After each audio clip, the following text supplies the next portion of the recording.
Hi everybody, welcome to my next tutorial. So I have been working on kind of a side project. I think I mentioned it in one of my other videos, and it is 1/4" hexies. Yes, I said that right, 1/4" hexies. So what I've been doing is keeping all of my scraps from the Queen of Diamonds and other projects that I've been working on. All my teeny tiny little itsy bitsy scraps I keep in order to make my 1/4" hexies. And I am slowly putting together all those hexies to form into something. Not sure it'll ever become anything huge, but it's just kind of a side project to use up all those little scraps. So to give you an idea, this is one of my little grapes that I made. So it's the grandmother's flower garden with one extra piece at the bottom, and I've made a couple of them so far. And so that's what I've been making with my, and yes, these are 1/4". So that, what that means when you measure is this edge right here is a 1/4". So if you have a 1/2" hexie, it would be twice as long. So it's by the edge is how you measure the hexies. So this is a 1/4". So it's not a 1/4" like across, it's the actual edge of the hexie. Still very small, but not quite as small as it sounds maybe. So I thought I would show you today how I actually wrap these. I've had a couple questions when I've posted these on different groups about how to actually wrap them. People have tried them and had some trouble with that, so I figured I would show you. So what I have here is, of course, my 1/4" hexie templates. I bought these off of paperpieces.com. So I was not really interested in cutting out this many 1/4" hexies myself. So I figured buying them was my best bet. And they were pretty inexpensive. I think it was 15 bucks, maybe. I don't know. I'm just guessing. It was a while ago that I bought them. But they were not super expensive either way.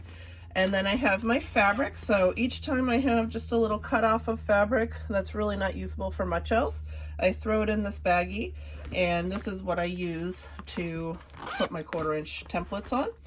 I have scissors. So these are usually my little thread cutter scissors that I use in my kit. They're like manicure scissors. They have a nice sharp edge to them, and they work really well for cutting these smaller pieces. I've tried doing it with my large fabric scissors, which I do love my large fabric scissors, but those are hard to maneuver with these small pieces, so I like the small manicure scissors. Of course, my glue basting pen, I prefer glue basting over thread basting. I think it actually works better on these smaller pieces too, because it holds everything nice and tight. And then, I don't think I've ever shown this in any of my tutorials, but I bought this little, it's a silicone cup. It's meant to travel with you, like if you're camping or something and you have a cup to drink water out of. And I actually just use this for my scraps. So as I cut off threads or whatever, I throw my scraps in here, and it's collapsible, so it can go right into my sewing kit. I have a pouch that carries all this stuff, and it can go right in there, and I can take it with me and have something to put all my little cut-offs in. So we'll use that as well. And kind of a neat idea. So I got a 2-pack. I think they were pretty inexpensive on Amazon. So kind of a different idea on collecting all those tiny little scraps. All right, so let's go ahead and get into making these hexies. All right, so let's go ahead and pick out some fabric. So for my project, I need 8 of the same hexie to make my grape shape. If I can't get 8 off of a piece, I do just cut what I can and throw it in here, because eventually I might use that fabric again, and then maybe I'll get 8 eventually, or I can make some sort of confetti border or something with the extra. So, but for my particular project, I'm going to try and pick a piece that it looks like I could get 8 pieces off of. Let's see, maybe this green. I don't think I've done this green yet. Yeah, there's a bunch there. All right, so let's try this green. And I use these little zipper pouches. They're really nice and handy. I got these off Amazon. And whenever I open them, I do try to zip them, because I've dropped them and dropped everything. So kind of a little tiny tip, but a tip nonetheless from my experience. So same thing, we're going to pull out, I'm just going to pull out a bunch, but I really only need 8. I just pull out a bunch and put them on my workstation. And this is exactly how I do it. I put a bunch on my workstation. I don't really need my example, but I just left it there for you guys to see. And then we can go ahead and get started. So it's pretty simple here. Let me see if I can zoom in just a smidge for you, because these are small. Okay.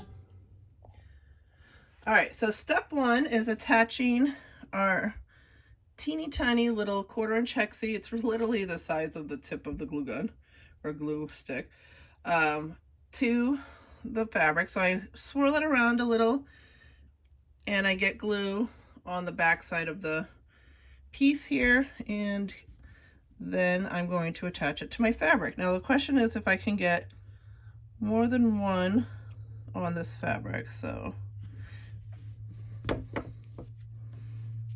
let's see. Oops. See if you can see what I'm doing here. Sorry. I don't think I'm going to be able to get more than one. So sometimes with the corners, if it's like a little bit bigger piece, you can get like a piece here and a piece here, but it doesn't look like I'm going to be able to do that with enough space. So what I'm going to do is just stick it right in the middle and make my life a little easier. All right, so these are all just going to get stuck right in the middle. So I will do 8 of them.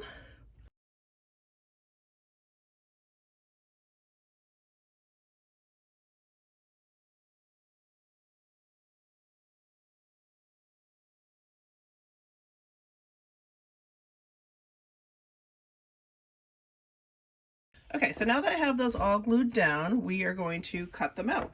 So with these smaller hexies, I do cut a little bit smaller seam allowance. This will probably never be a quilt that I wash or wash a lot. I don't want the tiniest of seam allowances, but I can't do a huge seam allowance and still make this work. So I start with about 1/4 inch, and I may have to go even a little closer. Nope, see?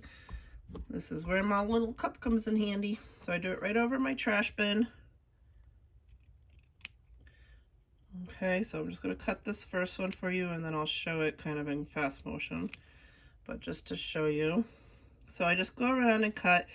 Obviously, if I can get more than one paper on the piece of fabric, I'm just careful about how I cut around them each, but pretty straightforward. And again, these smaller scissors help a lot and getting those edges trimmed. So once that's trimmed, I just set it aside, and then I go ahead and I'm going to do all 8 of them so that they're ready to go. I try to do these in steps rather than doing them one at a time. So once the glue is out, it stays out. Once the scissors are out, they stay out. You know, I could glue it right now, but I try to do it in steps. So I'm just trying to show you my whole process. So we'll go ahead and cut the rest of those.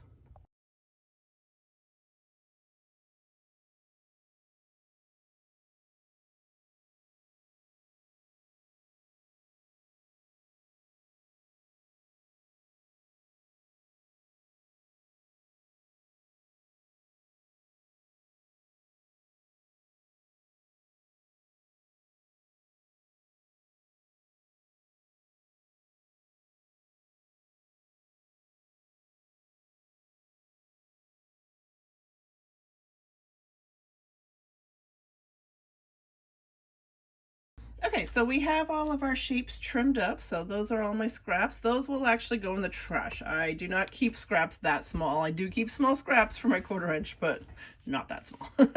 I'm crazy, but not that crazy. All right, so now we are going to wrap our shapes with the fabric. And so I'm going to show you what I mean about cutting these, the edges a little bit smaller. Okay, so when we do this, when we fold these, we want to have the fabrics, they can touch, but they should not overlap. So these have a little bit of a gap. I probably could have cut those a little bit longer, but I'm not that concerned about it because, again, I'm probably never going to wash this quilt. I mean, let's be honest, I'm probably never going to finish this quilt. So I'm not really that concerned about it. It's just more of a fun project for me. So those are perfect. They don't overlap. The biggest thing is just making sure they don't overlap.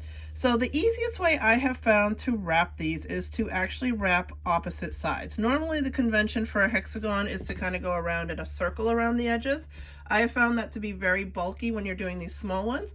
So I put glue on the opposite sides, and you kind of fold it in. You can feel the paper as you're folding, so you just want to make sure your thumb feels that paper so it's nice and sharp. So you can see I have nice sharp edges. So I fold those opposite edges, and then I'm going to do the same thing, opposite edges again.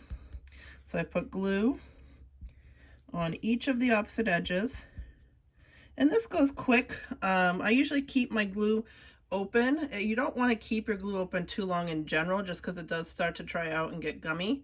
But while I'm doing this, I do keep it open until I get to the last fold. So now we fold those 2 in, and so we have a little diamond shape, and then I glue the tips of my diamonds, just the tips of my diamonds, if you could see that.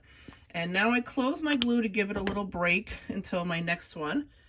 And I go ahead and fold in the tips. Now the tips don't want to stay down real easily because obviously that's where the bulk is now. So I actually will just press it between my two fingers and give it, 30 seconds or so, just a nice pressure. And then it's all set. It's all ready to go. And you have a nice, clean, crisp hexagon. Very easy peasy to do. All right, so I will go ahead and speed up the video and do the rest of these.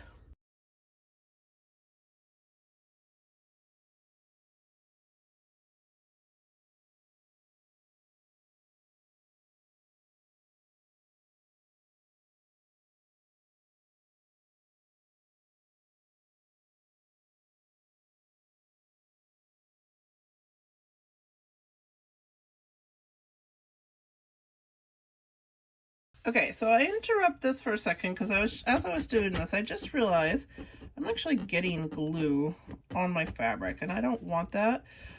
So you do want to put something down because these are so tiny, you are going to get glue everywhere. I mean, that's kind of the case anyways.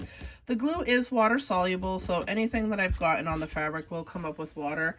But it's a good idea. I actually just took a card. So it's a card that we got. Actually, it's one that my husband got. And I just use the envelope, and I leave the card in there for stability because then I can do this pretty much anywhere. Like sometimes I'll sit in bed and do it on a pillow in front of me or whatever. And so this way the glue gets on the paper instead of on your, surface that you're working on. So I'll just put this down so that I don't keep getting glue on my fabric, and we'll keep going.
Okay, so we have all 8 hexagons done, and you may have noticed I got kind of glue everywhere, glue all over that. I got it all over my hand.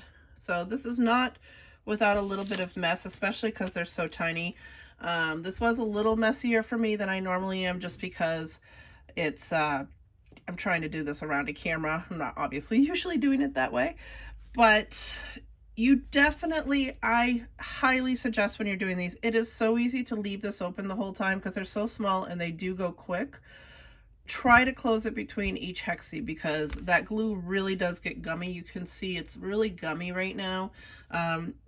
Maybe even put in the fridge or something before you do these just to make it a little cooler. I mean, when I'm doing my bigger pieces, I don't normally have that problem because I do close it after each piece, but it can get really gummy and then it makes it hard to use. So definitely try to get in the habit of closing this each time you make one of the little hexies. Okay. So we have all of our hexies. You may have seen quickly in there that I redid one of them. This probably still needs to be redone. So you can see this top one is a little longer than it should be, and this one's a little shorter. And oh, actually I probably can fix that end, but I had to undo 2 ends to get it kind of fixed. So don't be afraid to do that. It's really super easy to tell on these small hexies if they're not really coming out uniform. So, but when you're doing this, you can kind of feel that cardboard. So you really want to try to push against that when you're doing it. and that'll help you get a nice crisp line. So that's slightly better. I think it's still a little off, but you know what? Hexagons are the most forgiving shape that we do in English paper piecing. When you're piecing these together, if one's a little shorter than the other, you can just keep turning them until you get two that match up real well. And then as you add them in other spots, you can ease them in and everything. So it's super easy. So these would just come together again as my little grape shape. I'm not going to sew these together in this tutorial because I did not bring in thread and my needles in here. So I'm just going to show you real quick how that would go together like this. It's about 4 stitches per edge on these, so pretty easy. I'll do another tutorial where I do stitch them together, but they're super quick to come together. I try to do a few here and there. It is going to be a lifetime project. There's no doubt about it, but they're going to all kind of interlock like that. So a lot of fun. Hopefully this tutorial was of some help to you today. Of course, if you have any questions, please feel free to comment below this video, and I'm happy to help. If there's any other tutorials that you would like to see me make, I can certainly do that. I am definitely no expert, but I love making tutorials, and I love showing every step of the tutorial too. I think that's a lot of fun and sometimes missed in some of these videos. So hopefully you enjoyed this video, and I hope everyone has a wonderful day. Thanks, everybody.